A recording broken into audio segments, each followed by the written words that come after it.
এই মুহূর্তের সবচেয়ে বড় খবর, শুভেন্দু অধিকারীর আপ্তসহায়ক চন্দ্রনাথ রথকে গুলি করে হত্যা করা হয়েছে মধ্যমগ্রামের বুকে। মধ্যমগ্রাম হাইওয়ের ওপরে এই ঘটনাটি ঘটে। এই সাংঘাতিক ঘটনাটি পোস্ট পোল ভায়োলেন্সের একটি নজিরবিহীন ঘটনা হিসেবেই ধরা হচ্ছে।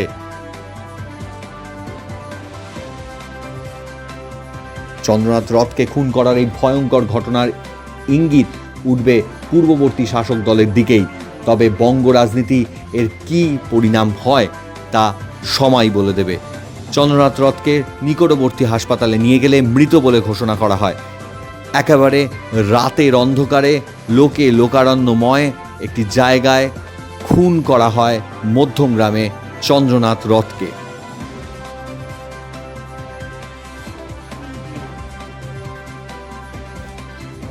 এই মুহূর্তে দেখছেন সেই সময়কার ফুটেজ, যা এক্সক্লুসিভ বেঙ্গল নাওতে দেখানো হচ্ছে।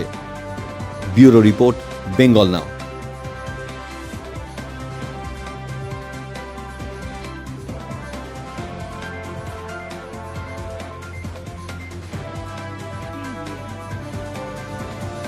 এই মুহূর্তের সবচেয়ে বড় খবর, শুভেন্দু অধিকারীর আপ্তসহায়ক চন্দ্রনাথ রথকে গুলি করে হত্যা করা হয়েছে মধ্যমগ্রামের বুকে।